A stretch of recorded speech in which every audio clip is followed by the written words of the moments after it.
నిదురించగా సమయమా నే వెనుదిరుగుటే న్యాయమా. పాడండి. ఇది నిదురించగా సమయమా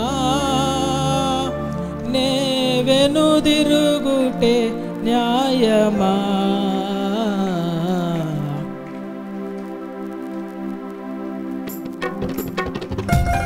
చప్పట్లు కొడతాం.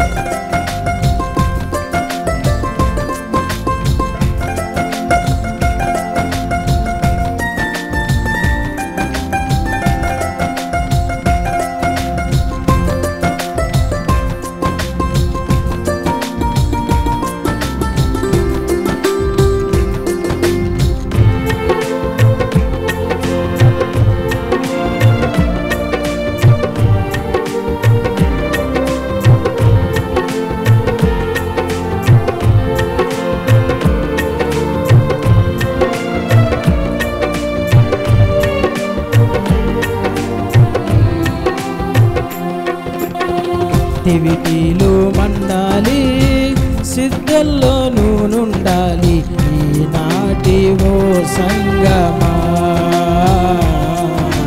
యేసయ్య సహవాసమా. దివిటీలు మండాలి, సిద్ధల్లో నుండాలి ఈనాటి ఓ సంగమా. యేసయ్య సహవాసమా. ఇది నిదురించగా సమయమా నే వెనుదిరుగుటే న్యాయమా. ఇది నిదురించగా సమయమా నే వెనుదిరుగుటే న్యాయమా. దివిటీలు మండాలి, సిద్ధల్లో నుండాలి ఈనాటి ఓ సంగమా. యేసయ్య సహవాసమా.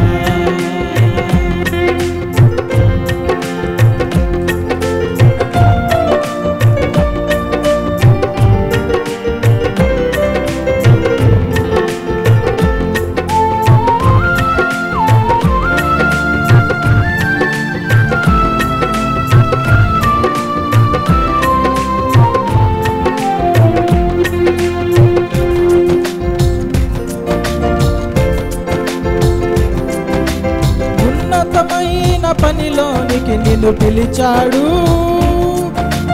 ఎన్నికలేని నాదు చెంత నిలిచాడు. ఉన్నతమైన పనిలోనికి నిన్ను పిలిచాడు, ఎన్నికలేని నాదు చెంత నిలిచాడు.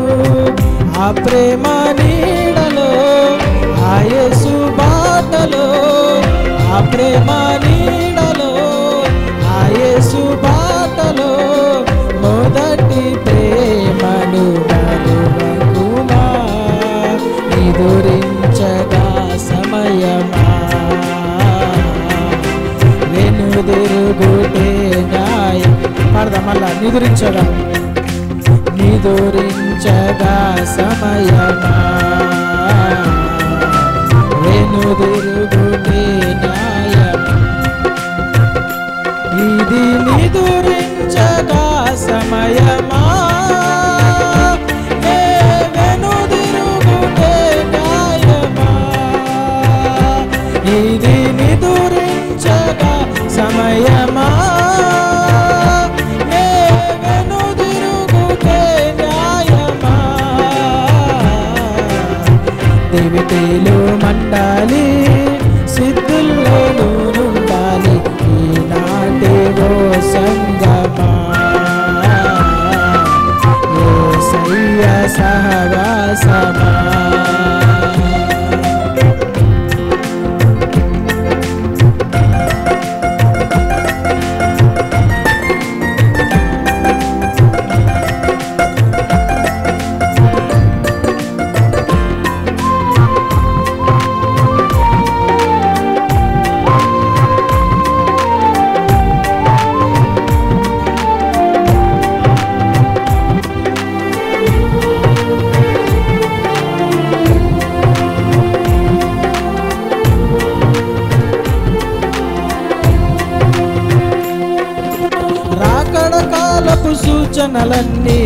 చూసావా, ఉన్నది కొంచెం కాలమే గ్రహించావా, రాకడ కాలపు సూచనలన్నీ చూసావా, ఉన్నది కొంచెం కాలమే గ్రహించావా. పరిశుద్ధత కావాలి, పరివర్తన రావాలి, పరిశుద్ధత కావాలి, పరివర్తన రావాలి. క్రీస్తు వైపే చూపులు నిలపాలి, నిదురించగా సమయమా, వెనుదిరుగుటే న్యాయమా, నిదురించగా సమయమా,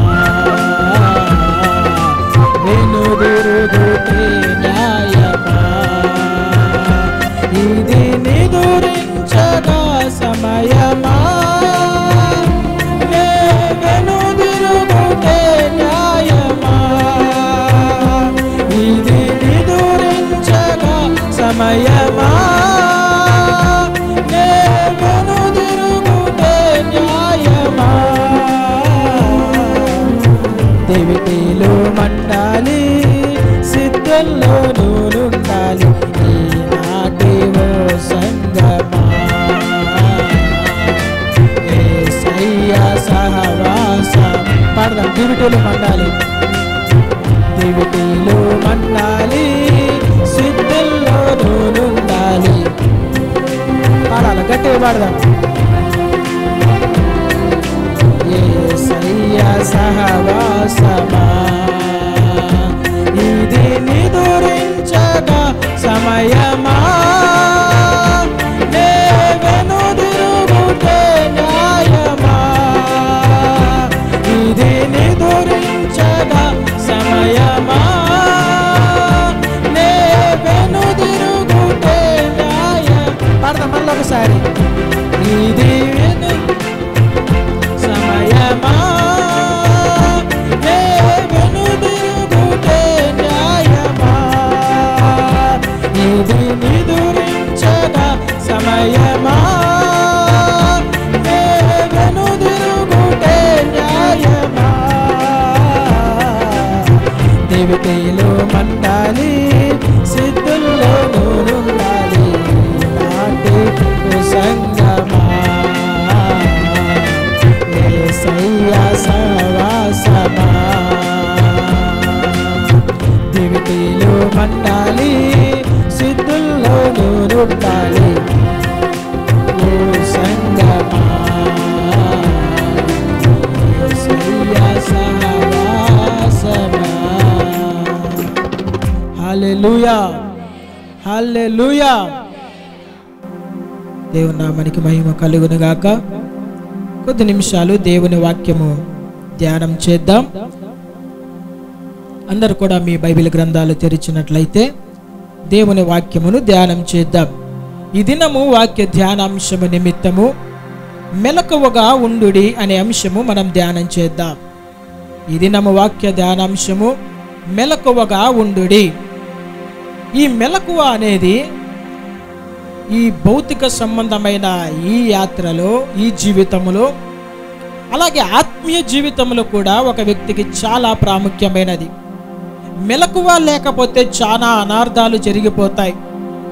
శరీరపరంగా మనము మెలకువ కలిగి ఉండాలి, ఆత్మీయంగా కూడా మెలకువ కలిగి ఉండాలి. నా దేవుని ప్రజలారా, మెలకువ లేకపోతే మన జీవితాలలో దొంగలు వచ్చి మనల్ని దోచుకునే ఒక ప్రమాదం ఉంది. డ్రైవింగ్ చేసేటప్పుడు మెలకువ లేకపోతే యాక్సిడెంట్ జరిగే ప్రమాదం ఉంది. ఇంకా మనం నడుచుకుంటూ వెళ్ళేటప్పుడు కింద దారి చూసుకోకుండా వెళ్తే ఏదైనా ఒక పురుగు కానీ పాము కానీ వచ్చి మనల్ని కరిచే ప్రమాదము, లేదంటే దారిలో ఉన్న రాళ్ళు తగిలి మనం కింద పడే ప్రమాదం ఉంది. ఆత్మీయ జీవితంలో కూడా బైబిల్ గ్రంథంలో అనేక మార్లు మెలకువ కలిగి ఉండుడి అని మనం చూస్తాం. ఎందుకు మనం మెలకువగా ఉండాలి? మెలకువగా ఉండకపోతే ఏం జరుగుతుంది? మొట్టమొదటి మాట, శోధనలో మనం ప్రవేశించకుండా మెలకువ కలిగి ఉండాలి. బైబిల్ గ్రంథంలో నుండి మత్తయి సువార్త 26వ అధ్యాయము 41వ వచనం చదువుదాం. మీరు శోధనలో ప్రవేశించకుండునట్లు మెలకువగా ఉండి ప్రార్థన చేయుడి. ఆత్మ సిద్ధమే గాని శరీరము బలహీనమని పేతురుతో చెప్పి చాలు. చూడండి, ఇక్కడ యేసుక్రీస్తు ప్రభుల వారు ఆయన గెత్సెమనే తోటకు వెళ్ళి కొద్దిసేపు అక్కడ ప్రార్థన చేసుకోవాలి అని పేతురును మరి ఒక ఇద్దరు శిష్యులను ఆయనతో పాటు తీసుకొని వెళ్తాడు. ఆయన ప్రార్థనలో కూర్చోక ముందు ఆయన అంటారు, మీరు మెలకువగా నాతో పాటు మీరు ఉండుడి అని చెబుతాడు. కొద్దిసేపు అయిన తర్వాత, ప్రార్థన అయిన తర్వాత ఆయన మధ్యలో వచ్చే శిష్యులను చూస్తే వారు నిద్రా వ్యవస్థలో ఉంటారు. సరే అని మరలా ఆయన మరింత ఆతురముగా మరింత వేదన పడి వచ్చిన తర్వాత ఆయన చూసి వారు ఇంకనూ నిద్రించుతుండో చూసి ఆయన అంటాడు, మీరు మెలకువగా ఉండుడి. ఎందుకు మెలకువగా ఉండాలంటే శోధనలో ప్రవేశించకుండా నిమిత్తము. నా దేవుని ప్రజలారా, యేసుక్రీస్తు ప్రభుల వారు చెబుతున్న మాట ఏమిటంటే మీరు శోధనలో ప్రవేశించకుండాలంటే మెలకువ కలిగి ఉండాలి. ఎలాంటి మెలకువ ఇదంటే ఆత్మీయమైన జీవితంలో ప్రతి క్రైస్తవునికి కావలసిన ఒక మెలకువ. ఈ మెలకువ లేకపోతే అనేక ప్రమాదాలలో అనేక శోధనలో మనము పడిపోయే అవకాశం ఉంది. నేటి దినములలో చాలా మంది వారి జీవితాలలో అనుభవిస్తున్న శ్రమలు, శోధనలు, ఇంకా కష్టాలు, ఇవన్నీ ఎందుకు వారి జీవితంలో జరుగుతున్నాయంటే ఒక దినాన మెలకువ జీవితం లేకపోకుండా నిర్లక్ష్య వైఖరిని కనుబరిచారు కాబట్టే ఈ దినాన ఆ యొక్క శ్రమలను, శోధనలు కొని తెచ్చుకున్నారు. ఆ దినమే మనం మెలకువ కలిగి భక్తి జీవితంలో, ఆత్మీయ జీవితంలో పడిపోకుండా మన ఆత్మను మనం కట్టుకుంటూ మన కుటుంబాలను, మన జీవితాలను కట్టుకుంటూ ఉంటే ఇంతవరకు వచ్చేది కాదు ఈ పరిస్థితి. అయితే ఇప్పటికి కూడా ఏమి మించిపోలేదు. కానీ మీరు ఇక మీద రాబోయే శోధనల నుండి తప్పించబడి నిమిత్తము మెలకువ కలిగి ఉండుడి. హల్లెలూయా. నా దేవుని ప్రజలారా, ఎందుకు మెలకువ కలిగి ఉండడానికి ప్రార్థన చేయమంటున్నాడు యేసయ్య? మెలకువ కలిగి ఉండి అంటే కేవలం కళ్ళు తెరుచుకొని ఉండి, లేదంటే మన జీవితాలలో అపాయాలు జరగకుండా జాగ్రత్త పడితే చాలు కదా అని అనుకోవచ్చు. కానీ మన జీవితాలలో శోధనలు రాకుండా, శోధనలు వచ్చినా ఆ శోధనలో నుండి తప్పించబడాలంటే ప్రార్థన చాలా అవసరం. అందుకనే యేసుక్రీస్తు ప్రభుల వారు మత్తయి సువార్త 6వ అధ్యాయం 13వ వచనంలో ఆయన మనకు ప్రార్థన నేర్పిస్తూ, శిష్యులకు ప్రార్థన నేర్పిస్తూ ఆయన అంటాడు, మమ్మును శోధనలోనికి తేక ఏమనింది? దుష్టుని నుండి మమ్మును తప్పించుము. చూడండి, శోధనలోనికి తేక దుష్టుడి నుండి మమ్మును. దుష్టుని నుండి అంటే అక్కడ ఏమని ఉంటుందంటే ఫుట్ నోట్లో కీడు నుండి. నా దేవుని ప్రజలారా, దుష్టుడు మొదట నుండి వాడు కీడు చేసేవాడు. క్రైస్తవుల మీద, దేవుని నమ్ముకున్న బిడ్డల మీద ఎప్పుడూ ఏదో ఒక ఉగ్రతను వాడు తీసుకొని రావాలని ప్రయత్నిస్తూనే ఉంటాడు. అందుకనే యేసయ్య అంటాడు, మీరు శోధనలో ప్రవేశించకుండా ఉండాలంటే మీరు ప్రార్థన చేయాలి. హల్లెలూయా. నా దేవుని ప్రజలారా, ఈ దినాన ఎందుకు ఒక వ్యక్తి జీవితాలలో శోధనలు అధికమయ్యాయంటే ప్రార్థన జీవితము తగ్గిపోయింది. ఎందుకు ఒక కుటుంబంలో శోధనలు ఎక్కువైపోయాయంటే ప్రార్థన జీవితము తగ్గిపోయింది, ప్రార్థన ధూపము తగ్గిపోయింది. నా దేవుని ప్రజలారా, ప్రార్థనే శోధన నుండి మనల్ని తప్పిస్తుంది. ప్రతి ఒక్కరి జీవితం మనం గమనిస్తే ఆయా సందర్భాలలో ప్రతి ఒక్కరి జీవితంలో శోధన గుండా వెళ్ళవలసిన పరిస్థితి వస్తుంది. మనిషిగా పుట్టిన ప్రతివాడు కూడా ఏదో ఒక శోధన వాడు చూస్తూ రుచి చూసే తన జీవితాన్ని ముగించవలసిన పరిస్థితి. శోధన లేకోకుండా, శ్రమలు లేకోకుండా ఏ వ్యక్తి కూడా ఈ భూలోకంలో వాడి జీవిత యాత్రను సాగించలేడు. అయితే కొంతమంది శోధనలు వచ్చినప్పుడు వారు మెలకువ కలిగి ఆ శోధన నుండి తప్పించబడే మార్గమును ప్రార్థనలో కనుగొని వారు బయటపడుతూ ఉంటారు. అయితే కొంతమంది నిద్రా వ్యవస్థ కలిగిన వారై శోధనలు వచ్చినప్పుడు ఆ శోధనలో పడిపోయి వారి జీవితాలలో, వారి యొక్క కుటుంబాలలో శ్రమలను అనుభవిస్తూ చివరికి తమ జీవితాలను వారు అర్థాంతరంగా ముగించుకునే వారు చాలా మంది ఉన్నారు. నా దేవుని ప్రజలారా, నీ జీవితంలో శోధన కలుగుతుంది. శోధన కలిగినప్పటికీ రాబోయే శోధన తప్పించబడాలంటే నీవు ప్రార్థన అనే ధూపము నీ జీవితంలో వెయ్యాలి. హల్లెలూయా. బలిపీఠాలు కట్టుకోవాలి, ప్రార్థన బలిపీఠాలు కట్టుకోవాలి. ఈ ప్రార్థనే మనల్ని శోధన నుండి తప్పిస్తుంది. నా దేవుని ప్రజలారా, ప్రతి ఒక్కరి జీవితంలో శోధనలు వస్తాయి. శోధనలు రావని కాదు, యేసయ్య ఏమంటాడు? శోధనల నుండి తప్పించబడతాయి. శోధనలు రావని చెప్పడు, శ్రమలు రావని చెప్పడు దేవుడు. కానీ వాటిని సహించే శక్తిని, వాటిని ఎదిరించే శక్తిని మీకు ఇస్తానంటాడు యేసుక్రీస్తు ప్రభుల వారు. అదినాల మత్తయి సువార్త 4:1 ఆయన అపవాది చేత శోధించబడటానికి అరణ్యమునకు కొనిపోబడెను అని రాయబడి ఉంటుంది. యేసుక్రీస్తు ప్రభుల వారి జీవితంలోనే శోధన వచ్చిందంట. సామాన్యమైన మనుషులమైన మన జీవితాల్లో శోధనలు రాకుండా ఉండటం అసాధ్యము. యేసయ్య ఈ శోధనలో ఎలాగా ఆయన జయమందాడు తెలుసా? ఆయన వాక్యం అనే ఆత్మ ఖడ్గమును ఎత్తిపట్టి సాతానును జయించాడు. హల్లెలూయా. శోధనలో ఆయన ఎంతగానో వాక్యాన్ని ఉపయోగించాడు. మెలకువ కలిగి సాతానును జయించగలిగాడు. తరువాత యోబు జీవితంలో చూస్తే యోబు సాతాను చేత ఎంతగానో శోధించబడ్డాడు. భయంకరముగా ఆయన నష్టపోయాడు. తన శరీరానికి భయంకరమైన వ్యాధి వచ్చింది. ఎన్ని శ్రమలు శోధనలు వచ్చినప్పటికీ కూడా దేవుని మీద నింద వేయలేదు, దేవుణ్ణి దూషించలేదు. అయితే ఒక మెలకువ కలిగిన వాడై, మెలకువ జీవితం కలిగిన వాడై ఆ శోధన నుండి తప్పించబడి 2 ఆశీర్వాదాన్ని పొందుకున్నాడు. హల్లెలూయా. మూడవదిగా మనం చూస్తే దావీదు మహారాజు వసంత కాలమున రాజులు యుద్ధము చేయవలసిన సమయంలో తాను లేచి మెలకువ కలిగి యుద్ధము చేయకుండా సైన్యాన్ని పంపించి లేటుగా లేచి మిద్ద మీదకెక్కి చూడకూడని దృశ్యం చూసి పడిపోయి తన జీవితంలో శిక్షను అనుభవించాడు. సొలొమోను రాజు జీవితంలో తన భార్యల ద్వారా శోధించబడి మెలకువ లేని జీవితము ద్వారా ఆయన ఎంతగానో పడిపోయినట్లుగా మనం చూడవచ్చు. సంసోను స్త్రీల ద్వారా, వేశ్యల ద్వారా శోధించబడి దేవుని పిలుపును మరిచిన వాడై లోకములో కలిసిపోయి చివరికి తన జీవితాన్ని అర్థాంతరంగా ముగించుకున్నాడు. ఇలాగ మనం చూసుకుంటూ పోతే బైబిల్లో అనేక మంది భక్తులు ఉన్నారు. వారి జీవితాల్లో శ్రమలు, శోధనలు వచ్చాయి. కొందరేమో మెలకువ కలిగి వారు జయించగలిగారు, కొందరేమో మెలకువ లేని దేవవ్యవస్థలో పడిపోయి నశించిపోయారు. హవ్వను ఏదెను తోటలో సాతాను శోధించినప్పుడు మెలకువ లేక శోధనలో పడిపోయి పాపాన్ని కొని తెచ్చుకున్నది. ఇలాగా అనేక సార్లు మనం చూస్తే అననీయ సప్పీరాలు వారంట ప్రభు ఆత్మను శోధించారంట డబ్బు వ్యామోహం మీద. అననీయ సప్పీరాలు శోధించబడే డబ్బు ద్వారా వారు తమ జీవితాలను ముగించుకున్నారు.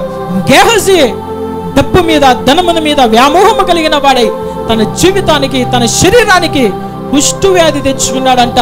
నా దేవుని ప్రజలారా, వీటన్నిటి మనం చూస్తే ఈ భక్తుల జీవితాలు చూస్తే కొందరు మెలకువ కలిగిన వారు ఉన్నారు, కొందరు నిద్రా వ్యవస్థ కలిగి పడిపోయిన వారుగా మనం చూడవచ్చు. కొందరు నిర్లక్ష్య స్వభావం కనబరిచిన వారు ఉన్నారు, కొందరు దిద్దుకొని సరిదిద్దుకొని దేవుని దగ్గర తమ అతిక్రమములు ఒప్పుకున్న వారుగా మనం చూడవచ్చు. నా దేవుని ప్రజలారా, ఈ శోధనలో మనం తప్పించబడాలంటే దేవుని వాక్యము మనల్ని తప్పిస్తుంది. హల్లెలూయా. యేసుక్రీస్తు ప్రభుల వారు విత్తువాని ఉపమానము చెబుతూ ఆయన కొన్ని ఉదాహరణలు చెప్పారు. విత్తువాని ఉపమానములో విత్తనాలేమో ముళ్ళ పొదలలో పడ్డాయంట. కొన్ని విత్తనాలు రాతి నేల మీద పడ్డాయి, కొన్ని విత్తనాలు ఎక్కడ పడ్డాయి? మంచి నేల మీద పడ్డాయి. ఇంకా కొన్ని విత్తనాలు త్రోవ పక్కన పడ్డాయి. చూడండి, 4 రకాలు ఇక్కడ చెప్తున్నాడు. అయితే ఆయన ప్రత్యేకించి ఒక చోట శోధన గురించి చెబుతాడు. చూడండి, లూకాసు సువార్త 8:13 గమనిద్దాం. రాతి నేల నుండి వారెవరనగా వినున్నప్పుడు వాక్యమును సంతోషముగా అంగీకరించువారు గాని. చూడండి, వినున్నప్పుడు వాక్యమును సంతోషముగా అంగీకరించుదురు గాని వారికి వేరు లేనందున కొంచెము కాలము నమ్మి శోధన కాలమున తొలగిపోవుదురు. చూడండి, ఇక్కడ ఏమని రాయబడింది? ఇక్కడ కొంతమంది విశ్వాసుల గురించి రాయబడింది. రాతి నేల మీద పడిన విత్తనం ఎలాగుంటుంది? ఆ రాతి నేల మీద పడిన విత్తనానికి నువ్వు ఎన్ని నీళ్లు వేసినా గానీ, ఎన్ని మందులు కొట్టినా గానీ అది పెరిగి అది అభివృద్ధి పొందే స్థానంలో అది లేదు. ఎందుకంటే దానికి క్రింద భూమి లేదు, మంచి నేల లేదు. దాన్ని ఎంత నీళ్లు వేసినా గానీ అది ఎండిపోయి ఒక దినాన చనిపోయే అనుభవం. ఈ దినాన విశ్వాసుల యొక్క జీవితాలు కూడా ఎలాగున్నాయి? వాక్యాన్ని బాగా వింటారు, వాక్యాన్ని అంగీకరిస్తారు, వాక్య ప్రకారం జీవిస్తారు. ఎంతవరకు అంటే కొద్ది కాలం వరకే. తరువాత ఏమైపోతారంటే శోధన కాలం వస్తే వారు భక్తిలో నుండి తొలగిపోతారు. ఎందుకు? వారికి వేరు లేదు, మెలకువ జీవితము లేదు. భక్తిలో అంతకంతకు వేరును లోతుగా తన్నుకునే అనుభవం లేదు. పై భక్తి. వారు లోపలికి రారు, బయట పైన ఏదో నామకార్థమైన జీవితాలు, మెలకువలేని జీవితాలు, దినములు గడుస్తున్నాయి కదా చాలు అనుకునే జీవితాలు, ఆదివారం మందిరానికి వెళ్ళాను కదా ఇక చాలు అని తమ జీవితాలలో నామకార్థమైన ఆచారకరమైన భక్తి జీవితాలు జీవించేవారు ఎలాంటి వారంటే రాతి నేల మీద పడిన విత్తనము లాంటి వారు. వారి జీవితంలో ఫలింపు ఉండదు. ఆ విత్తనము లోపల పడి అది ఫలించే అనుభవం ఉండదు.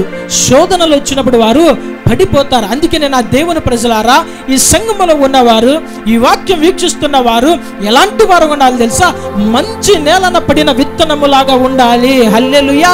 ఈ మంచి నేలన పడిన విత్తనము మెలకువ జీవితానికి సాదృశ్యం. రాతి నేల మీద పడిన విత్తనం ఎలాంటిదంటే అది నిద్రా వ్యవస్థ కలిగినది. తన జీవితంలో ఆధ్యాత్మికమైన జీవితాన్ని బలపరుచుకోవాలి, రానున్న శోధనల నుండి తప్పించబడాలి అని జ్ఞానము కలిగి ప్రవర్తించని వారు రాతి నేల మీద పడిన విత్తనము లాంటి వారు. కాబట్టి నా దేవుని ప్రజలారా, మనం రాబోయే శోధనలు మనము తప్పించుకోవాలంటే మెలకువ కలిగి ఉండాలి. హల్లెలూయా.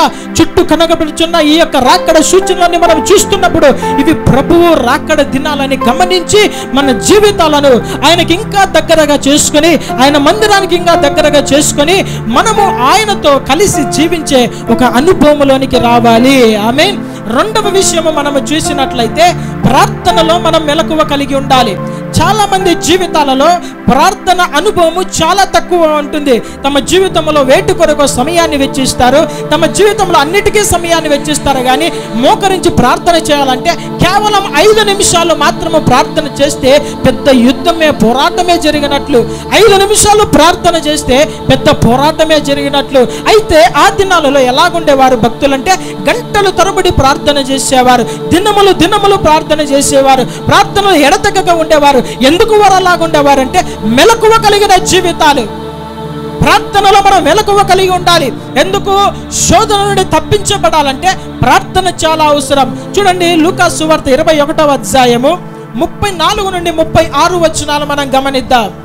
మీ హృదయములు ఒకవేళ తిండి వలనను మత్తు వలనను ఐహిక విచారముల వలనను మందముగా ఉన్నందున ఆ దినము అకస్మాత్తుగా మీ మీదికి ఉరి వచ్చినట్టు రాకుండా మీ విషయమై మీరు జాగ్రత్తగా ఉండుడి.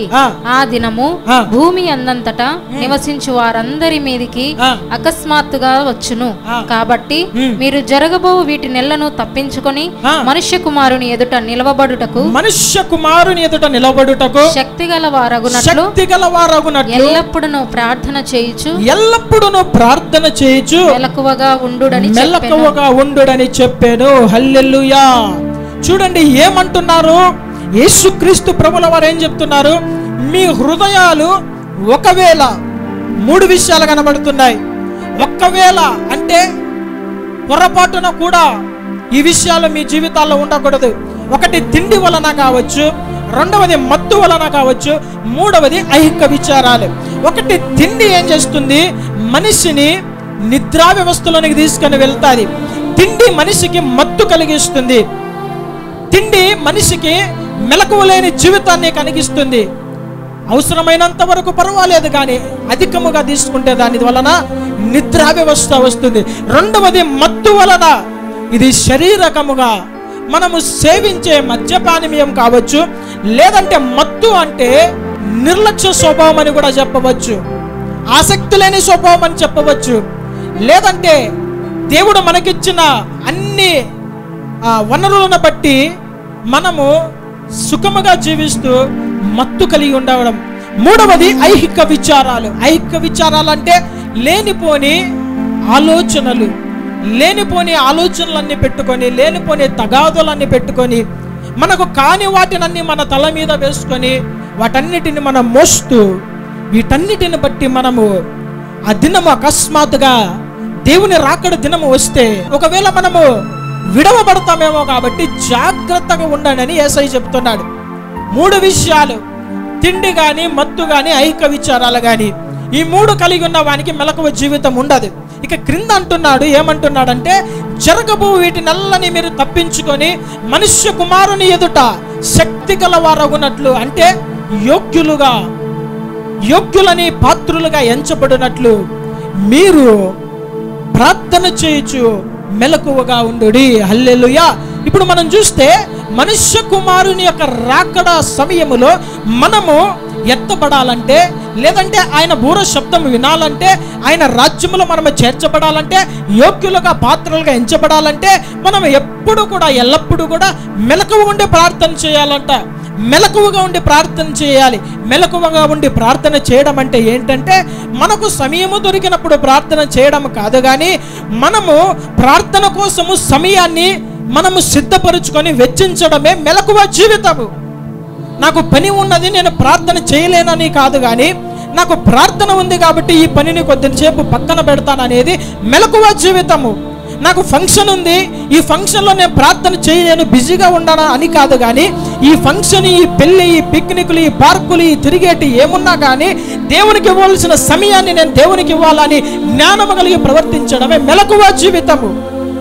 ఈ ప్రార్థన చేయకపోతే నా ఆత్మ అంతరంగ పురుషుడు వాడు నీరసించిపోయి బలహీనపడతాడు అని గ్రహించడమే మెలకువ జీవితము. ఈ దినము నేను ప్రార్థన చేయకపోతే నా యొక్క అంతరంగ పురుషుడు క్షీణించిపోతాడు. ఎన్ని దినాలైంది నేను ప్రార్థన చేయక, ఎన్ని దినాలైన వాక్యము చదవక, ఎన్ని దినాలైంది పరిశుద్ధులతో సహవాసం లేక, ఎన్ని దినాల నుండి నా ఆధ్యాత్మికమైన జీవితము పడిపోయిన స్థితిలో ఉన్నదని గ్రహించిన వాడు మెలకువ జీవితం కలిగిన వాడు.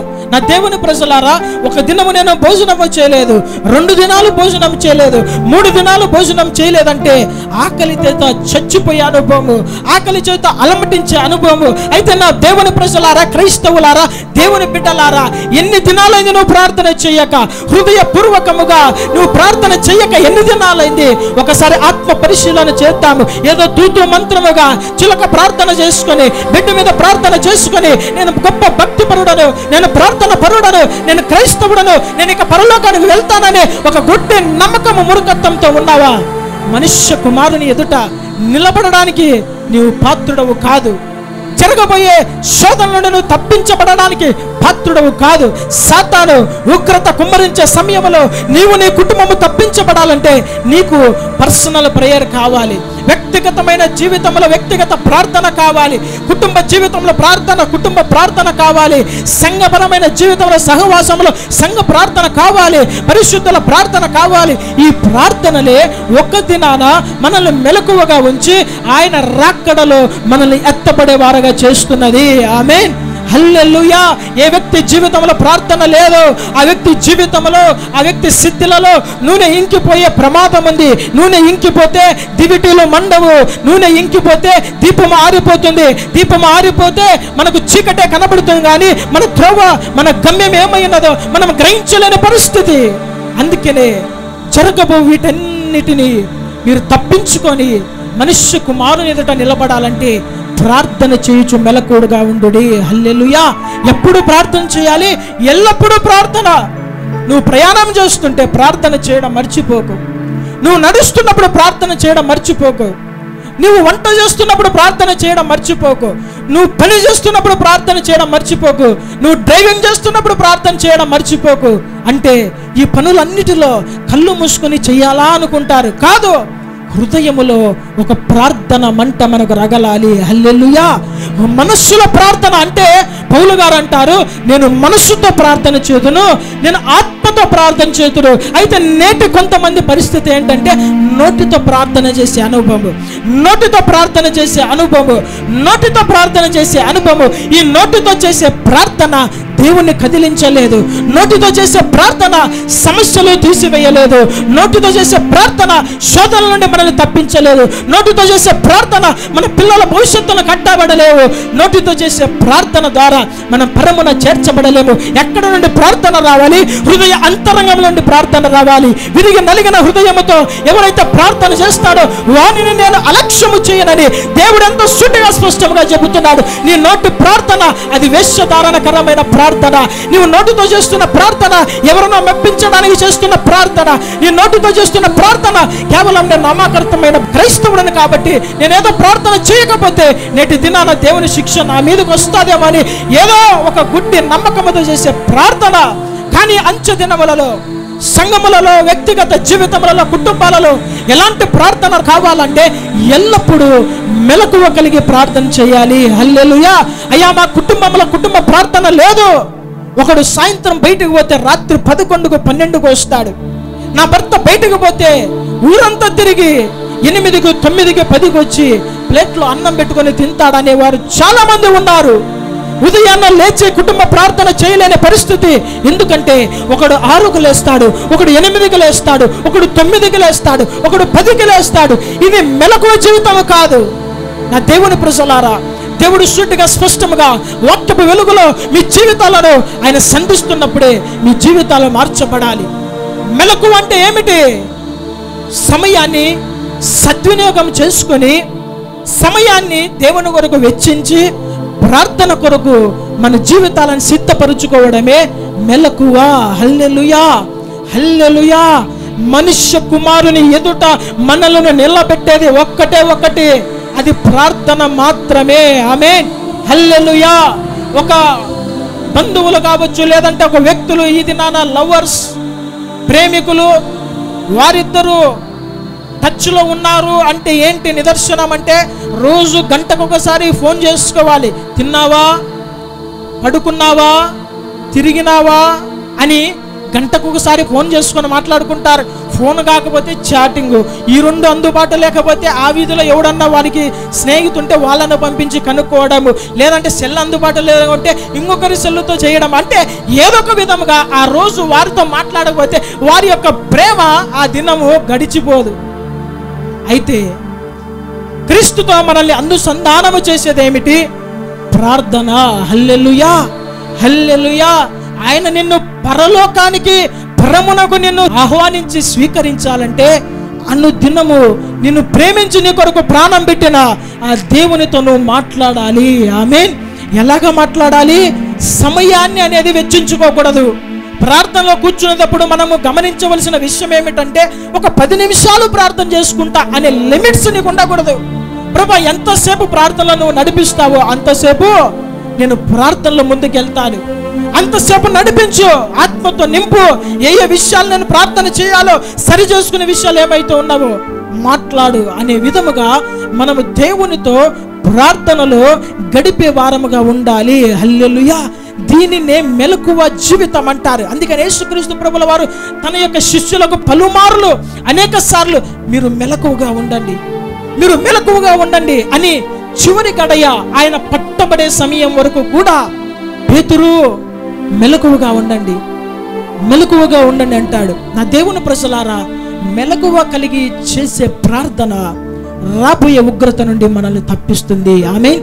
అందుకనే ఆది అపోస్తలులు పౌలు గారు మీరు విసుకగా ప్రార్థన చేయండి, మెలకువ కలిగి ప్రార్థన చేయండి, పట్టుదలతో ప్రార్థన చేయండి, మీరు ప్రార్థనలో పోరాడుడి, ఇలాగ చెబుతూ ప్రార్థన యొక్క ప్రాముఖ్యము మొదటి శతాబ్దపు ఆది సంఘానికి వారు ఎంతగానో నేర్పించినప్పుడు అపోస్తల కార్యముల గ్రంథం 2వ అధ్యాయము 42వ వచనంలో మనం చూస్తే వారు ప్రార్థన యందు ఎలాగున్నారంట? వీరు అపోస్తలుల బోధయందును సహవాసమందును రొట్టె విరుచుట యందును ప్రార్థన చేయుట యందును ఎడతెగక యుండిరి. హల్లెలూయా. చెబుదాం హల్లెలూయా. ఎలాగున్నారంట? ఎడతెగక ఉన్నారు. అయితే మనం ఎలాగున్నాం? అప్పుడప్పుడు అనే అనుభవంలో ఉన్నాం. అప్పుడప్పుడు చేసుకుంటా ప్రార్థన. దేవుని స్తుతించుడి ఎల్లప్పుడూ అని పాట పాడితే కొంతమంది దేవుని స్తుతించుడి అప్పుడప్పుడు ఎందుకు బిజీ. ఉదయాన్నే లేచి ఒక ఆయనని ఏమయ్యా ప్రార్థన చేసుకుంటే ఎక్కడుంది ప్రార్థన చేసుకునే టైము? లేచి డ్యూటీకి పోయి రాత్రి వచ్చేసరికి రాత్రి అవుతుంది, నాకేడ కుదురుతుందని మందిరంలోనే ఆయన అన్నాడు. ప్రార్థన చేసుకునే దానికి సమయం లేదంట, మిగతా అన్ని దానిలకు సమయం ఉందంట. ఇది ఎలాంటి జీవితం అంటారు? మెలకువ జీవితమా? నిద్రా వ్యవస్థ. ఈ నిద్రా వ్యవస్థ ఉంటే ఏమవుతుంది? చివరికి చీకటిలోనికి పడిత్రోయబడే అనుభవం మనకు వస్తుంది. నా దేవుని ప్రజలారా, ఈ అంచె దినాలలో మన యొక్క ప్రార్థన జీవితము దినదినము వృద్ధి పొందించబడాలి. ఆమేన్. మెలకువ కలిగి చేయాలి. ఇది నా వాక్యం విన్నాం కదా, ఇంతవరకు నాకు ప్రార్థన అనుభవం లేదు. అయితే కనీసం రోజు ఉదయము సాయంత్రము అర్ధ గంట అన్నా మినిమం అనేది ఒక ప్రార్థనలో కూర్చునేదానికి సమయాన్ని కనీసం అర్ధ గంట, తర్వాత దేవుడు ఎంతసేపు అయినా నడిపించని. నీ జీవితంలో ప్రార్థన లేకపోతే మనుగడ సాగించలేవు. ఈ శరీరానికి ఊపిరి, ఆక్సిజన్ ఎంత ఇంపార్టెంటో ఆత్మీయ జీవితానికి ప్రార్థన కూడా అంతే ఇంపార్టెంట్. ప్రార్థన ఆగిపోతే ఊపిరి ఆగిపోయినట్లే. లోపల ఉన్న ఆ యొక్క అంతరంగ పురుషుడు అనేవాడు ఉన్నాడు కదా, ఆ అంతరంగ పురుషుడు బలహీనపడే అనుభవం. నా దేవుని ప్రజలారా, మెలకువ కలిగి ప్రార్థనలో మనం ముందుకెళ్దాం. మూడవదిగా మనం చూస్తే మనం విశ్వాసములో మెలకువ కలిగి ఉండాలి. అపోస్తలుడైన పౌలు గారు కొరింథీయులకు రాసిన మొదటి పత్రిక 16వ అధ్యాయము 13వ వచనము గమనిద్దాం. కొరింథీయులకు రాసిన మొదటి పత్రిక 16వ అధ్యాయము 13వ వచనము. మెలకువగా ఉండుడి, మెలకువగా ఉండుడి, విశ్వాసమందు నిలకడగా ఉండుడి, విశ్వాసమందు నిలకడగా ఉండుడి. హల్లెలూయా, హల్లెలూయా. ఎలాగుండాలంట? విశ్వాసమందు నిలకడగా ఉండాలి. ఎందుకు విశ్వాసమందు నిలకడగా మెలకువగా ఉండాలి అంటే, గడిచిన వారం మనము ధ్యానించాం. ఏమని? మనుష్య కుమారుడు ఆయన తిరిగి భూమి మీదకి వచ్చే సమయంలో ఆయన విశ్వాసము కనుగొనునా అని ఒక ప్రశ్న సంధిస్తున్నాడు. లూకాసు వార్త 18వ అధ్యాయము 8వ వచనములో ఆ మాట స్పష్టంగా మనకు కనబడుతుంది. చదువుదాం. అయినను మనుష్య కుమారుడు వచ్చినప్పుడు ఆయన భూమి మీద విశ్వాసము కనుగొనునా. భూమి మీద అనే చోట రెండు అనేది ఉంటది. ఆ రెండు చోట ఆ విశ్వాసము ఫుట్ నోట్లో ఏముంటుంది? ఆ విశ్వాసం. ఏ విశ్వాసము? మొదటి విశ్వాసము. మొదటి విశ్వాసం అంటే ఏమిటి? రక్షించబడిన ఆ మొదటి దినాల్లో ఉన్న విశ్వాసము కావాలి. ఆ మొదటి దినాల్లో ఎంతటి ప్రేమ, ఎంతటి పరిచర్యకు భారము, ఎంతటి ప్రార్థన జీవితము, ఎంతటి భక్తి జీవితము నువ్వు కలిగి ఉన్నావో ఆ మొదటి విశ్వాసము అంచె దినాలలో మనుష్య కుమారుడు తిరిగి వచ్చే సమయంలో కనుగొంటాడా? నా దేవుని ప్రజలారా, ఆలోచన చేసుకోండి. ఒకసారి మీరు ఎప్పుడు బాప్తిజం చేసుకున్నారో ఆ దినాన్ని ఒకసారి జ్ఞాపకం చేసుకొని, ఆ బాప్తిజం తీసుకున్న మొదటి వారం కావచ్చు, మొదటి నెల కావచ్చు, మొదటి సంవత్సరం కావచ్చు, నీ భక్తి జీవితం, నీ విశ్వాస జీవితం ఎలాగుండేది ఒకసారి పరీక్షించుకో. ఇప్పుడు రాను రాను ఎంతగా మందగిల్లిపోయాము, ఎంతగా సన్నగిల్లిపోయాము, ఎంతగా అవిశ్వాసులుగా మార్చబడ్డాము. ప్రార్థన అంటే నిర్లక్ష్యము, ఆసక్తి లేనితనము. పరిచర్య అంటే ఆసక్తి లేనితనము. దేవుని మందిరానికి రావాలంటే ఆసక్తి లేనితనం. అంటే ఆ విశ్వాసమైన కనుగొనలేకపోయాడు. కాబట్టి మీరు విశ్వాసమందు నిలకడగా మెలకువ కలిగి ఉండుడి. హల్లెలూయా. నా దేవుని ప్రజలారా, ఈ భూలోకములో మనుషులు ఏవేవో సంపాదిస్తారు. సంపాదించిన వాటిని, సమకూర్చుకున్న వాటిని కాపాడుకోవాలని ఎంతగానో ప్రయాసపడుతూ ఉంటారు. మనం ఏదైనా ఒక వస్తువు కావచ్చు, ఒక బంగారం కావచ్చు, ఇల్లు కావచ్చు, ఒక వెహికల్ కావచ్చు, ఒక స్కూటర్ కావచ్చు, ఒక సెల్ ఫోన్ కావచ్చు, మన ఇంట్లో ఏవైనా కొన్నామంటే కొన్న తర్వాత దాన్ని తీసి పక్కన పడేయము. దాన్ని చాలా జాగ్రత్తగా కాపాడుకుంటాం. కొన్నిటి తీసుకుని వచ్చి రోడ్డు మీద పెట్టాము. ఎందుకు? దొంగ దానిని అపహరించుకొని పోతాడని. కొన్న వాటికి ఎంతగానో లాక్ వేసుకుంటాం. ఎవరైనా ఒక బండి కొనుక్కున్న తర్వాత ఆ బండిని రోడ్డు మీద పెట్టి సైడ్ లాక్ చేయకుండా విడిచిపెడతాడా? ఎవరు విడిచిపెట్టారు. అది ఎంత తక్కువ రేటుదైనా కానీ విడిచిపెట్టరు. ఎందుకంటే అది దొంగతనానికి గురవుతుందేమో అని. ఒక ఫ్రిడ్జ్, ఒక వాషింగ్ మిషన్ కొనుక్కుంటే ఇంట్లో పెట్టుకుంటాము. ఇంట్లో పెట్టుకున్న తర్వాత ఎక్కడికైనా వెళ్తూ ఉంటే వెళ్ళే సమయంలో ఇంటికి భద్రముగా తాళం వేసి వెళ్తాము. 1-2 సార్లు చెక్ చేస్తాం. తాళం వేసినాక ఇట్లా ఎక్కుతాం. ఎందుకు? ఇది వస్తుందో లేదో పొరపాటున. అలాగా అంత జాగ్రత్తగా మనము కాపాడుకుంటామే. శరీరాన్ని ఎంత జాగ్రత్తగా కాపాడుకుంటామో, శరీరానికి దుమ్ము అంటకుండా వస్త్రాలు, చెప్పులు కాళ్ళకు దుమ్ము అంటకుండా కాళ్ళకు చెప్పులు వేసుకుంటాము. ఇంకా వర్షం పడుతుంటే గొడుగు పట్టుకొని వెళ్తాము, ఎండ పడుతుంటే టోపీ పెట్టుకొని పోతాము. ఇలాగా మన శరీరానికి అపవిత్రత కలుగుతూ ఉంటే, లేదంటే ఒక దినం అంతా కూడా మనము ప్రయాణం చేసినా, ఒక రోజు అంతా ఉన్నా కానీ మరుసటి రోజు స్నానం చేస్తాం. ఎందుకు? అపవిత్రత అంటితే శరీరానికి రోగాలు వస్తాయని చాలా బాగా కాపాడుకుంటాం. అయితే బైబిల్ గ్రంథంలో మనము కాపాడుకోవలసినది ఏంటి తెలుసా? మన విశ్వాసాన్ని చాలా ప్రాముఖ్యంగా కాపాడుకోవాలి. శరీరాన్ని కాపాడుకోవాలి, వస్తువులను కాపాడుకోవాలి, గృహాన్ని కాపాడుకోవాలి. అంతకన్నా ప్రాముఖ్యముగా నీ విశ్వాస జీవితాన్ని కాపాడుకోవాలి. ఆమేన్. హల్లెలూయా, హల్లెలూయా, హల్లెలూయా. పౌలు గారు ఏమంటారు? నేను నా కుటుంబాన్ని కాపాడుకున్నాను, నేను సంపాదించిన బంగారాన్ని కాపాడుకున్నాను, నేను సంపాదించిన గుర్రాలు, గాడిదలను, అప్పట్లో అవే ఆస్తి, వెహికల్స్ లేవు, వీటన్నిటిని కాపాడుకున్నానన్నాడా? పౌలు గారు ఏం చేశారు? పౌలు గారు 3 మిషనరీ యాత్రలు చేశాడు. ఎక్కడ తింటాడో, ఎక్కడ పడుకుంటాడో, ఎక్కడికి లేచి వెళ్తాడో తెలియని పరిస్థితి. అయితే వీటన్నిటిలో, ఇన్ని శ్రమలలో ఆయన ఒక్కటి కాపాడుకున్నాడంట భద్రముగా. అదేమిటి? చూడండి, తిమోతికి రాసిన 2వ పత్రిక 4వ అధ్యాయం 7వ వచనం. తిమోతికి రాసిన 2వ పత్రిక 4వ అధ్యాయం 7వ వచనము. మంచి పోరాటము పోరాడితిని, నా పరుగు కడముట్టించి తిని, విశ్వాసమును కాపాడుకొంటిని. హల్లెలూయా, హల్లెలూయా. ఏమంటున్నాడు? విశ్వాసాన్ని కాపాడుకున్నాడంట. మనం చెప్పగలమా నా విశ్వాసాన్ని ఇది వరకు కాపాడుకున్నాను అన్నవారు చాలా తక్కువ మంది. నాకు కలిగిన సమస్తాన్ని నేను కాపాడుకున్నాను, నా ఉద్యోగాన్ని కాపాడుకున్నాను, రిమార్కు పడకుండా, సస్పెన్షన్కి గురి కాకుండా, ఇంకా ఎలాంటి అబ్సెంట్ పడకుండా డ్యూటీని కాపాడుకున్నాను. స్కూల్లో, కాలేజీలలో డిటైన్ కాకుండా, అటెండెన్స్ తగ్గిపోకుండా ఎంతగానో అటెండెన్స్ను కాపాడుకున్నాను.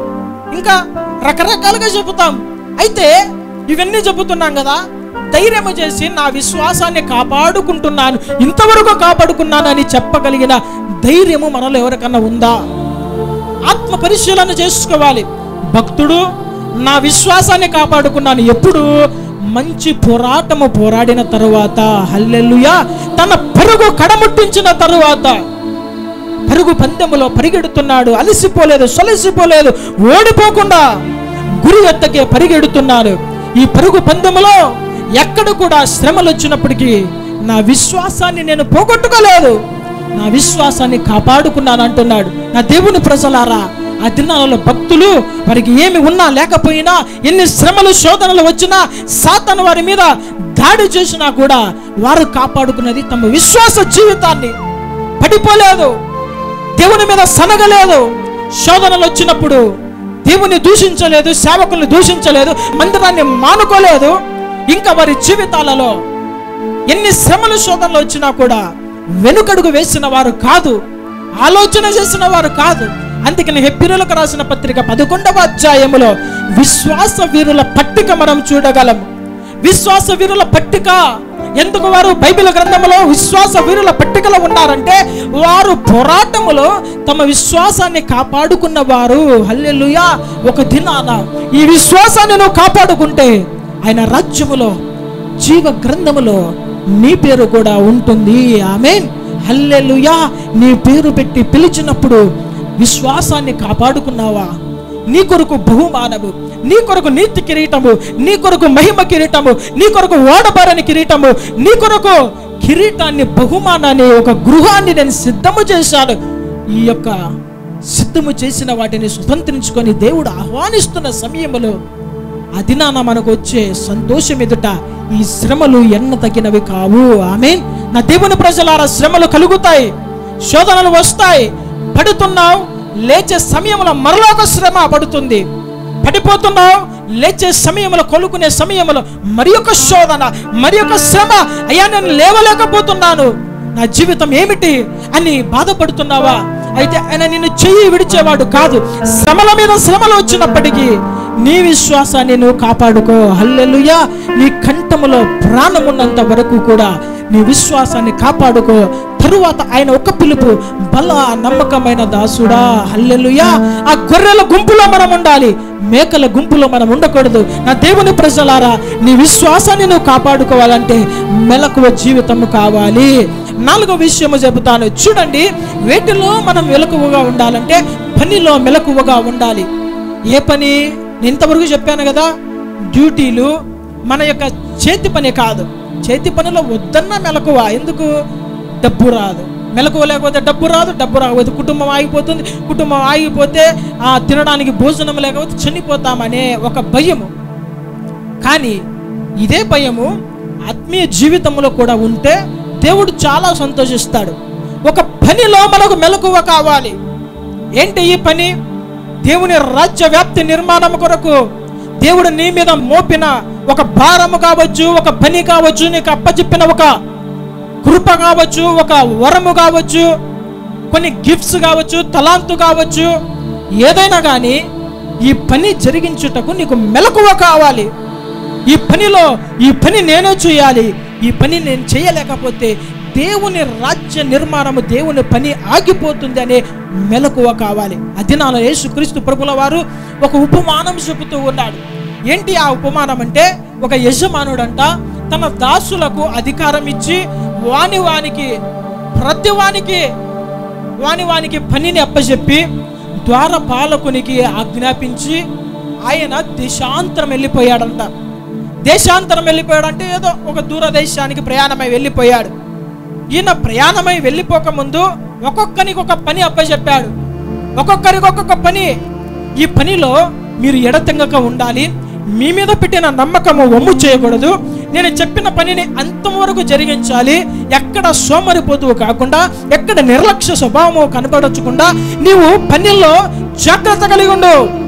నేను లేను కదా అని నిద్రపోకు, యజమాను నేను గమనించలేదు కదా అని పడుకోకు, నేను లేను కదా అని దూరం వెళ్ళిపోకు, నేను చూడడం లేదు కదా, సేవకుడు చూడడం లేదు కదా, దేవుడు చూడడం లేదు కదా, విశ్వాసులు చూడడం లేదు కదా అని నిద్రా వ్యవస్థలో ఉండకూడదు. ఎందుకంటే ఆ యజమానుడు అంట, దూరాంతరం వెళ్ళిన ఆ యజమానుడు ఎప్పుడు వస్తాడో తెలియదు.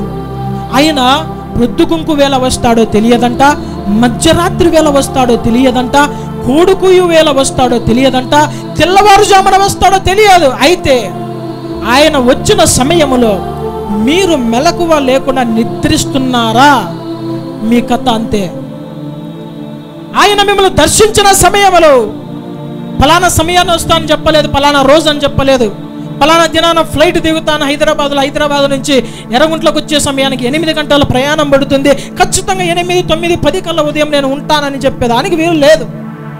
ఆయన వచ్చినప్పుడు నీవు నిద్రా వ్యవస్థలో ఉంటే, మెలకువ లేకుండా ఉంటే నీ కథ ఏంటో నువ్వే ఆలోచన చేసుకో. ఆ మాటలు మార్కు సువార్త 13వ అధ్యాయము 34 నుండి 37 వచనాల్లో మనం చూడవచ్చు.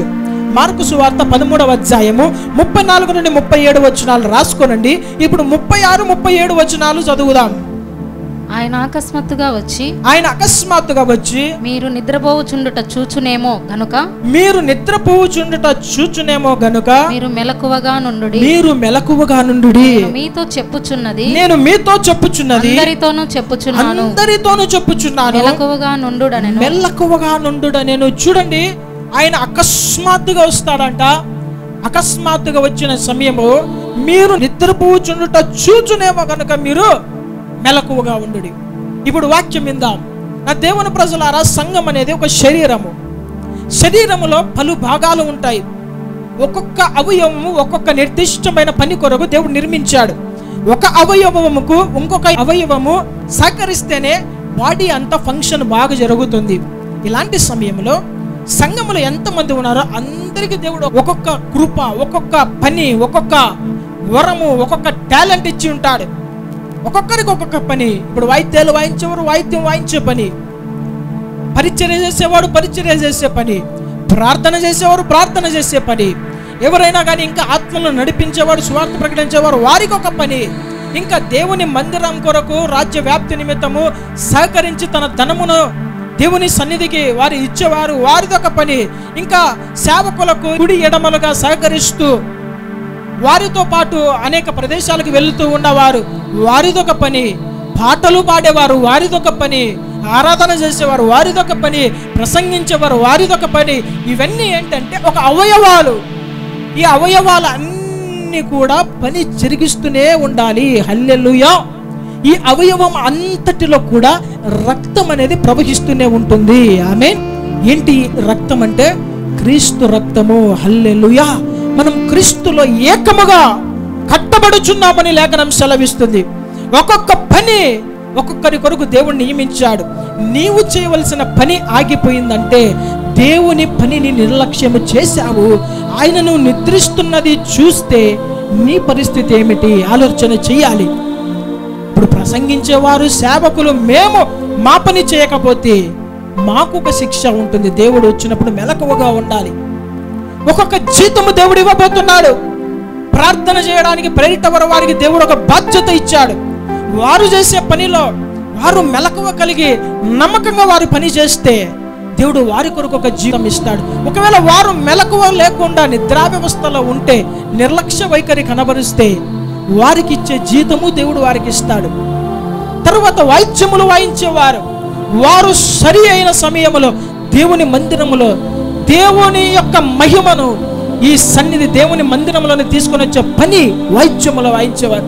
వారు ఆ పనిని సరిగా చేయలేకపోతే, ఆయన వచ్చినప్పుడు వారు మెలకువగా లేకపోతే వారికి కూడా ఒక జీతం ఉంటుంది. జీతం అంటే ఏదో ఒక మంచి కానుక కాదు. మంచి చేస్తే మంచి జీతము, చెడు చేస్తే ఒక శిక్ష, ఉగ్రత ఉంటుంది. ఇలాగ రకరకములుగా ఒక్కొక్క పనిని దేవుడు అప్పచెప్పాడు. ఎవడైనా నిర్లక్ష్య స్వభావం కనపరుస్తున్నాడా వాడు దేవుని పనిని నిర్లక్ష్యం చేసిన వానితో సమానం.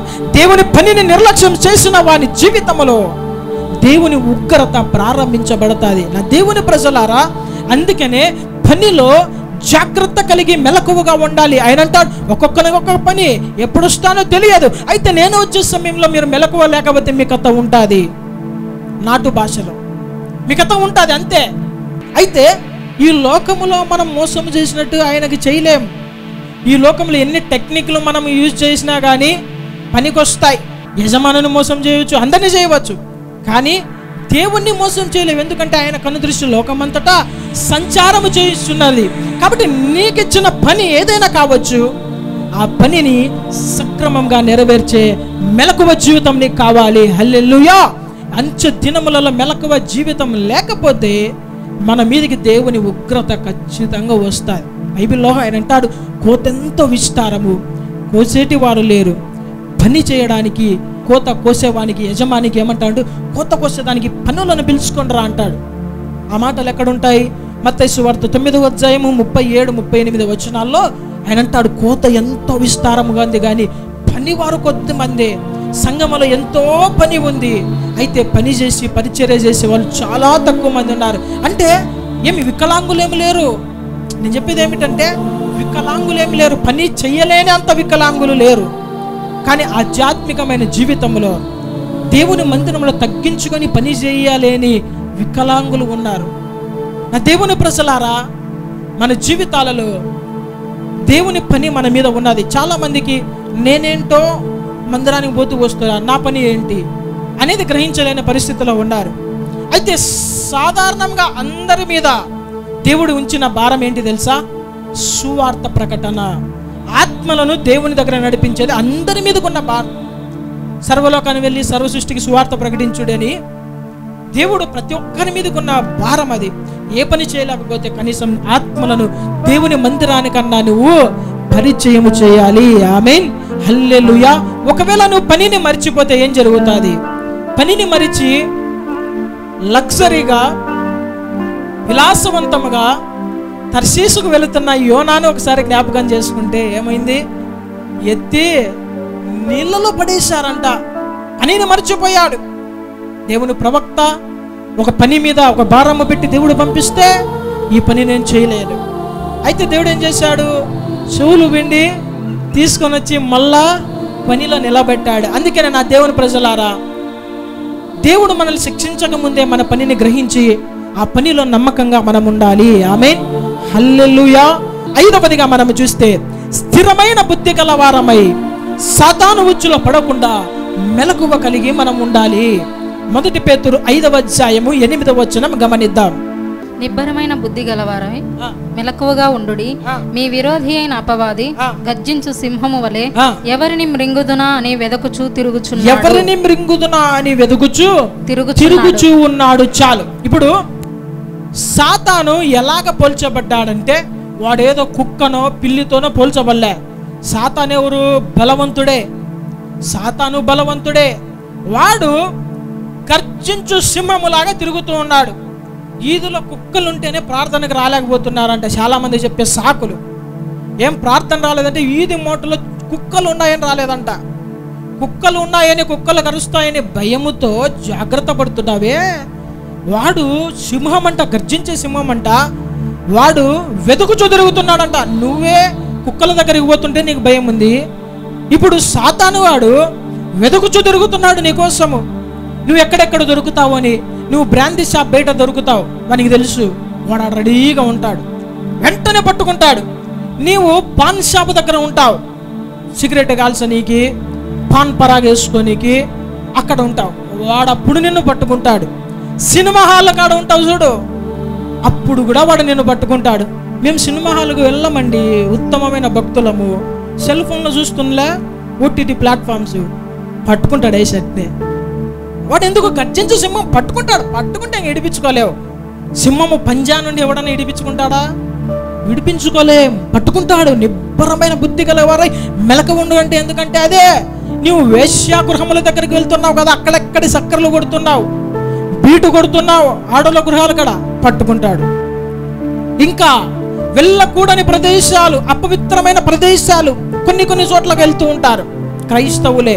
అది దేవునికి సంబంధించినదే అనే చోట్లకి వెళ్తూ ఉంటారు, అక్కడ పట్టుకుంటాడు. ఇంకా విడిపించుకోలేవు. ఇట్లా సాతాను ఎక్కడైతే వాడు తిరుగుతున్నాడో మనోడు అక్కడికే పోతా ఉంటాడు. నువ్వు ఎక్కడ చిక్కుతావు అని తెలుసు. నువ్వు అనుకుంటావు మా తల్లిదండ్రులకు, సేవకులకు తెలియదు నేను ఏం చేస్తున్నానో అంటే, వాడు నీకు నీడగా నీ వెనకమ్మడే ఉంటాడు. వాడు ఇచ్చాడు సమాచారం. వీడు పలానా చోట నాకు దొరికినా, నేను పట్టుకున్నా. ఏమి రాలేదంటే పడిపోయాడు. ఎందుకు? సాతాను కబంధ హస్తాలలో చిక్కుకున్నవారు. అందుకనే నిబ్బరమైన బుద్ధి కావాలి మనకి. ఏమైనా బుద్ధి కావాలి? నేను దేవుని నమ్ముకున్నాను, రక్షించబడ్డాను, ఆత్మీయ జీవితంలో నేను అభివృద్ధి పొందుతున్నాను, ఈ అడుగు వేస్తే నా జీవితానికి ప్రమాదకరము, ఆత్మీయ జీవితంలో పడిపోతాను, ఇలాంటి తొందరపాటు నిర్ణయం తీసుకుంటే నేను పడిపోతాను, లేదంటే వెళ్ళకూడని ప్రదేశాలకు వెళ్తే అపవిత్రత నాకు అంటుతుంది, నా కుటుంబము నశించిపోతుంది. ఇలాగనా మనకు జ్ఞానం కలిగి మనం ప్రవర్తించేవాడు నిబ్బరమైన బుద్ధి కలిగిన వాడు. అలాగ నువ్వు మెలకువ కలిగి ఉంటే సాతాను చేతిలో పడకుండా నువ్వు తప్పించుకోగలవు. హల్లెలూయా, హల్లెలూయా. మెలకువ మనకు దేనికి కావాలి తెలుసా? సాతాను చేతిలో పడిపోకుండా.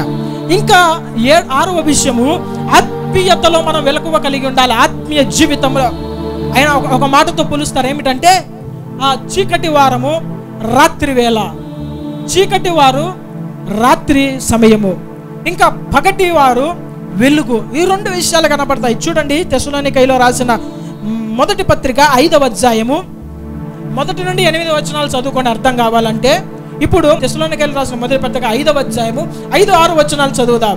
మీరందరూ వెలుగు సంబంధులను పగటి సంబంధులునై ఉన్నారు. మనము రాత్రి వారము కాము, చీకటి వారము కాము. కావున ఇతరుల వలె నిద్రపోక మెలకువగా ఉండి మత్తులము కాకయుందుము. చాలు. ఇక్కడ 2 మాటలు కనబడుతున్నాయి. ఒకటి, మనం వెలుగు సంబంధులము, పగటి సంబంధులము. మనమందరం ఎవరము? వెలుగు సంబంధులము, పగటి సంబంధులము. వెలుగు అంటే దేవుని యొక్క మహిమ, వెలుగంటే క్రీస్తు. మీరు లోకమునకు వెలుగై ఉన్నారు అని దేవుడు అంటాడు. మనము వెలుగు సంబంధులము. ఇంకా కింద ఏమనుందంటే, మనము రాత్రి వారము కాము, చీకటి వారము కాము. చీకటి అంటే పాపము, రాత్రి జరిగే కార్యములు మనకు బాగా తెలుసు. రాత్రి అంటే పాపము, చీకటి అంటే పాపము, చీకటి అంటే సాతాను. ఇలాగన మనకు అన్ని కూడా తెలుసు. అయితే ఏమంటారంటే, మీరు వెలుగు సంబంధులు, పగటి సంబంధులు. గడిచిన కాలము రాత్రి వారు, చీకటి వారుగా ఉన్నారు. క్రీస్తు వెలుగు, ప్రకాశమానమైన వెలుగు మీ మీద ఉదయించినందుగా మీరు లోకమునకు వెలుగై ఉన్నారు. కాబట్టి మీరు లోకస్తుల వలె, ఇతరుల వలె మెలకువ లేకుండా, మెలకువ జీవితం లేకోకుండా మత్తులై ఉండకూడదు అని ఆయన అంటున్నాడు. పౌలు గారు మత్తు మెలకువ లేని జీవితము, ఇతరుల వలె అని 3 మాటలు కనబడతాయి. ఇతరులు అంటే లోకస్తులు, నామకార్థ క్రైస్తవులు, భక్తిలో వెనకబడిన వారు, పేరుకు మాత్రమే క్రైస్తవులు. మేము క్రిస్టియన్లో ఉన్నాము, మేము గడిచిన మా తాత తరముల నుండి మేము క్రైస్తవులుగా ఉన్నామన్న చెప్పుకుంటారు, కానీ వాళ్ళు ఎలాంటి ఫలము ఉండదు, వారిలో ఎలాంటి వెలుగు ఉండదు, వెలుగు సంబంధంలాగా నడుచుకోరు, అన్ని కార్యములు జరిగిస్తూనే ఉంటారు. అందుకని అంటున్నారు, మీరు ఇతరుల వల్ల నిద్రపోక మెలకువగా ఉండండి, మత్తులుగా ఉండకూడదు. ఇతరులు అంటే అన్యజనులు. ఈ దినాన క్రైస్తవునికి అన్యజనులకి తేడా లేకుండా పోయింది. క్రైస్తవుడు ఏం చేస్తున్నాడో అన్యజనుడు కూడా అదే చేస్తున్నాడు, అన్యజనుడు ఏం చేస్తున్నాడో క్రైస్తవుడు కూడా అలాగే చేస్తున్నాడు. ఇది క్రైస్తవుని పెళ్ళే, ఇది అన్యజనుని పెళ్ళే, ఇది లోకస్తుని పెళ్ళే, ఇది పరిశుద్ధ వివాహమా, ఇది అన్యజనుల వివాహమా, ఇది లోకస్తుల వివాహమా, ఇది లోకస్తుల కార్యాలా లేదంటే క్రైస్తవుల కార్యాలా, ఏంటి ఈ ఆచారాలని కనుక్కోలేని పరిస్థితి. అందుకని ఇతరుల వల్లే మీరు ఉండకుడి, ఇతరులు మెలకువలేని జీవితము. నేటి దినాల్లో మన వస్త్రధారణ కావచ్చు, మన మాటలు, చూపులు, మనం వెళ్ళే మార్గములు, మన యొక్క క్రియలు అన్ని జనులకు ఏమి కూడా తీసిపోలేనంతగా ఉన్నాయి క్రైస్తవుని జీవితం. అందుకనే ఇతరుల వల్లే కాక వారు మెలకువలేని జీవితము, వారు మత్తులో ఉన్నారు. అలాంటి మత్తుకరమైన జీవితం వద్దు, మెలకువ కలిగి ఉండుడి. హల్లెలూయా. వెలుగు సంబంధుల వలె ఉండుడి. నేను చూస్తేనే వీడు క్రైస్తవుడు, దేవుని బిడ్డ అని గ్రహించగలిగిన ఆ లక్షణాలు నీలో కనపడాలి. అది వస్త్రధారణ కావచ్చు, అది భక్తి జీవితం కావచ్చు, అది మాట కావచ్చు, అది చూపు కావచ్చు, అది నడక కావచ్చు, అది ప్రవర్తన కావచ్చు. ఈ వ్యక్తి దేవుని సంబంధాన్ని గ్రహించగలిగినంత మెలకువ జీవితము క్రైస్తవుని జీవితంలో కావాలి. వ్యక్తిని చూసినప్పుడు క్రైస్తవునికి, దేవునికి చెడ్డ పేరు వచ్చే విధముగా మనం ఉండకూడదు, మత్తులముగా ఉండకూడదు. అందుకే నా దేవుని ప్రజలారా, ఆత్మీయ జీవితములో మెలకువ కలిగి ఉండాలి. చివరి మాట, ఆయన రాకడ కొరకు మనం మెలకువ కలిగి ఉండాలి. మార్కు సువార్త 13వ అధ్యాయము 32, 33 వచనాలు గమనిద్దాం. ఆ దినమును గూర్చియు, ఆ దినమును గూర్చియు, ఆ గడియను గూర్చియు, ఆ గడియను గూర్చియు తండ్రి తప్ప ఏ మనుష్యుడైనను, పరలోకమందలి దూతలైనను, కుమారుడైనను ఎరుగరు. జాగ్రత్త పడుడి, మెలకువగా నుండి ప్రార్థన చేయుడి. మెలకువగా నుండి ప్రార్థన చేయుడి. ఆ కాలం ఎప్పుడు వచ్చునో, ఆ కాలం ఎప్పుడు వచ్చునో మీకు తెలియదు, మీకు తెలియదు. జాగ్రత్త పడుడి, మెలకువగా ఉండుడి. ఆ కాలం ఎప్పుడు వస్తుందో మనకు తెలియదు. హల్లెలూయా. నా దేవుని ప్రజలారా, జాగ్రత్త పడి అంటున్నాడు. ఎందుకు జాగ్రత్త పడుడని యేసయ్యే చెబుతున్నాడు అంటే, అంచె దినాలలో పడిపోయే అనుభవము చాలా మందిలో కనబడుతున్నది. ఒక సంఘములో 1,00,000 మంది వస్తున్నామని డబ్బా కొట్టుకుంటే పెద్ద ఏమి రాదు. 1,00,000 మందిలో కనీసం 1,000 మందిన దేవుని రాజ్యానికి పోయేవారు ఉన్నారంటే దేవుడు సంతోషపడతాడు. మాది పెద్ద సంఘం అండి ఈ ఊరిలో, ఇక్కడ బాగు జరుగుతుందని కొందరు పెద్ద సంఘాలకు పోతూ ఉంటారు. పెద్ద బిల్డింగ్ను చూసో, ఎక్కువ మంది జనాలను చూసో, ఎక్కువ సౌండ్ను చూసో దేవుడు ఇష్టపడేవాడు కాదు. ఉన్న గింజలు 10 అయినా కానీ అవి గట్టి గింజలు అయి ఉండాలి. అవి ఏమాత్రము కూడా పొట్టులాగా ఉండకూడదు. నా దేవుని ప్రజలారా, నేను చెబుతున్న మాట ఏంటంటే, జాగ్రత్త పడాలి. ఎందుకంటే ఆ దినాన అగ్నిలో కాల్చబడే పొట్టులాగా మనం ఉండకూడదు. దేవుడు ఏమంటాడు, తూర్పు పడతాడంట. దేవుడు తూర్పు పడతాడంట. దేన్ని తూర్పు పడతాడంటే, గింజలను తూర్పు పడతాడు. ఈ గింజలు ఏంటంటే విశ్వాసులు, అవిశ్వాసులు. అందరూ విశ్వాసులే, అందరు ఇక్కడ ఉన్నోళ్ళే. అయితే ఇక్కడున్న ఈ 100 గింజలను కావచ్చు, ఈ 150 గింజలను కావచ్చు, ఆయన ఎప్పుడైతే తూర్పు పడతాడో, ఆ తూర్పు పట్టినప్పుడు ఒక 10 మందే నిలబడతారు. 10 గింజలే కనపడతాయి. మిగతా 100, 140 గింజలు ఎందుకు భక్తి చేసి, ఇక భక్తి చేసి ఏమి లాభము? అందుకనే బహుమానము కొరకే గురి యొద్దకు నేను పరిగెడుతున్నారు. 10 మంది అందరూ పరిగెడతారు, కానీ బహుమానం పొందేవాడు ఒక్కడే. ఆ ఒక్క బహుమానము పొందేవాడిని నేనే అన్నట్లుగా క్రైస్తవుని విశ్వాస జీవితంలో భక్తి కలిగి, శ్రద్ధ కలిగి ముందుకెళ్ళాలి. లేకపోతే పరలోకానికి వెళ్ళలేవు. పరలోకానికి వెళ్ళడం అంటే ఏదో పెద్ద బంగారు పట్టణము, పునాదులు గల రత్నములతో పునాదులు వేసిన పట్టణము, అక్కడ ఆకలి బాధలు ఉండవు, అక్కడ గుడ్డలు ఉతుక్కుండేది ఉండదు, బోకులు తోముకుండేది ఉండదు, అక్కడ ఇల్లు క్లీన్ చేసుకునేది ఉండదు, కసులు దొప్పుకుండేది ఉండదు అని అనుకోవాకండి. అక్కడికి పోవాలంటే చాలా ప్రయాస. ఇక్కడ మనం ఎక్కడికైనా ఒక 2 లక్షలు పెడితే అమెరికాకైనా పోయి రావచ్చు, 1,00,000 రూపాయలు పెడితే వేరే దేశానికి పోయి రావచ్చు, డబ్బుంటే ఏమైనా జరుగుతుంది. కానీ పరలోకానికి నువ్వు వెళ్ళాలంటే భక్తి కావాలి. హల్లెలూయా. ఆయన వచ్చు సమయంలో అపవిత్రత మనలో ఉండకూడదు. అందుకనే జాగ్రత్త పడు. నేను ఎప్పుడు వస్తానో తెలియదు, ఒక దొంగలాగా వస్తాను. ఆ గడి అయినను ఆ దినమైనను తండ్రికి తప్ప యేసుక్రీస్తుకు తెలియదంట, దూతలకు తెలియదంట. తండ్రి కుమారుడా ఇక సమయం ఆసన్నమైనది, వెళ్ళి సంఘాన్ని తీసుకొని రా అంటే వెంటనే ఆయన మేఘాలలోకి వచ్చేస్తాడు. బూర శబ్దం ఎవరికి వినబడుతుంది తెలుసా? కేవలము భక్తి కలిగి అంతవరకు విశ్వాసాన్ని కాపాడుకొని ఎలాంటి అపవిత్రత లేకోకుండా మచ్చ, మలినము, డాగు, ముడత, కలంకము లేని వారుగా క్రీస్తు ఎదుట నిందారహితులుగా ఎవరైతే ఉన్నారో వారికి మాత్రమే ఆ బూరా శబ్దం వినబడుతుంది. వినబడిన వీడు రెప్పపాటున మహిమ శరీరాన్ని ధరించుకొని మధ్యాకాశానికి వెళ్తారు. మధ్యాకాశానికి వెళ్ళబడిన తరువాత ఇక శ్రమలు ఈ భూలోకంలో ప్రారంభించబడతాయి. అందుకనే జాగ్రత్త పడుడి, మెలకువగా ఉండుడి. ఈ మాటలు మత్తయి 13వ అధ్యాయములో పైన మనం యేసయ్య ఏమేం చెప్పాడో మనం చూస్తే అక్కడ యుద్ధములు, యుద్ధ సమాచారాల గురించి మీరు వింటారు. దేశము మీదకి దేశము, రాజ్యము మీదకి రాజ్యము, అక్కడక్కడ కరువులు, భూకంపాలు, ఇవన్నీ నేను చెప్పినవన్నీ మీరు కూడా విన్నారు, అనుదినం వింటూనే ఉన్నారు. తండ్రి కుమారుని మరణానికి అప్పగిస్తారంట, పిల్లలు తల్లిదండ్రులను మరణానికి అప్పగిస్తారంట, అన్నదమ్ములు పొడుచుకొని చంపుకుంటారంట. ఇవన్నీ కూడా మనం రోజు చూస్తూనే ఉన్నాం. ఇంకా మీరు సమాజ మందిరంలో కొట్టబడి, ఈరువబడి మీరు శ్రమల పాలవుతారు. దేవుని కొరకు నిందించబడి, దూషించబడి, హతసాక్షులుగా మార్చబడతారు. సువార్త విరివిగా ప్రచురించబడతాదంటే అన్నీ కూడా రాకడ సూచనలు జరుగుతున్నవి. ఈ రాకడ సూచనలు జరుగుతున్నప్పుడు జాగ్రత్త పడాలి. హల్లెలూయా. జాగ్రత్త పడి మెలకువ కలిగి మనం ఉంటేనే తప్ప దేవుని రాజ్యంలో మనము ప్రవేశించలేము. ఆమేన్. మెలకువ లేకపోతే ఏమవుతుంది? మన సబ్జెక్టు మెలకువగా ఉండుడి. మెలకువ లేకపోతే ఒకటే మాట ఏంటి? 5 మంది కన్యకలను మనము జ్ఞాపకం చేసుకోండి. వారు కన్యకలే, వారేం వేరే వాళ్ళు కాదు, కన్యకలే. వారు పరిశుద్ధులే. మనలాగా మనం అనుకుంటాం మేము భక్తుల, మేము పరిశుద్ధుల, మేము బాప్తిసం పొందిన, మేము భాషలు మాట్లాడతామే, అన్య భాషలు మాట్లాడతాం, పరిశుద్ధాత్మను పొందిన వరాలు ఉన్నాయి, అన్నీ బాగానే ఉంటాయి. అయితే ఒక దినము వచ్చినప్పుడు సపరేట్ అయిపోతుంది, పేరు మార్చబడుతుంది అంతే. గొర్రెలు, మేకలు. ఎత్తబడిన వారు పరిశుద్ధులు, విడబడిన వారు ఉగ్రత పాత్రులు. నా దేవుని ప్రజలారా, మెలకువ జీవితం లేకపోతే నశించిపోయే ప్రమాదం ఉంది. కాబట్టి దేవుడు సూటిగా స్పష్టముగా 7 విషయాలు మీతో మాట్లాడి ఉండగా వాక్యపు వెలుగులో మన జీవితాలను మనం సరి చేసుకుందాం.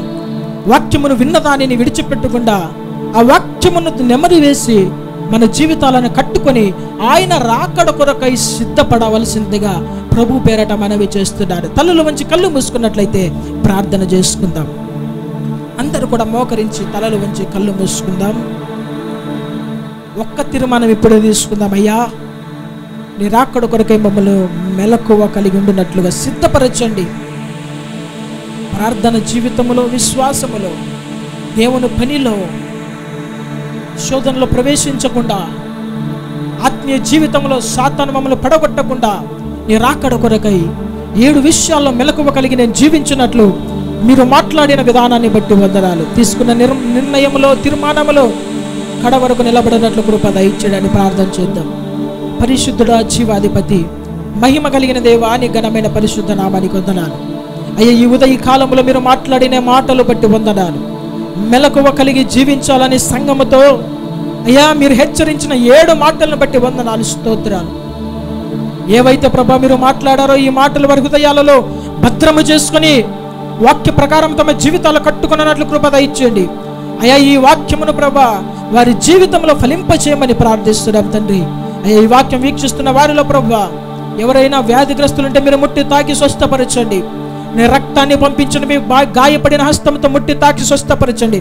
అద్భుతమైన స్వస్థత, ప్రభావం, పునరుత్థాన శక్తి నీ బిడ్డల దేహంలో ఇప్పుడే ప్రవహించునే గాక. అయ్యా, మీరు స్వస్థత వారి దేహములకు శీఘ్రముగా దయచేయండి. దురాత్మల చేత, వ్యాధుల చేత, శోధనల చేత కొట్టబడుచున్న వారిని అయ్యా మీ గాయపడిన హస్తంతో తాకండి. అయ్యా, మీ మాట చొప్పున, మీ ఆజ్ఞ చొప్పున దురాత్మలను మీరు వెళ్ళగొట్టమని ప్రార్థిస్తున్నాం. చీకటినంత పారద్రోలి వెలుగు వారి మీదకి ప్రకాశింపచేయండి. అయ్యా, అంతకన్నా ప్రాముఖ్యముగా ప్రతి బిడ్డను మీ రాకడ కొరకై మీరు సిద్ధము చేయమని నజరీయుడైన యేసు నామములో అడిగి వేడుకుంటున్నాను తండ్రి, ఆమేన్. దేవుడు మిమ్మల్ని దీవించి ఆశీర్వదించునుగాక. ఆమేన్.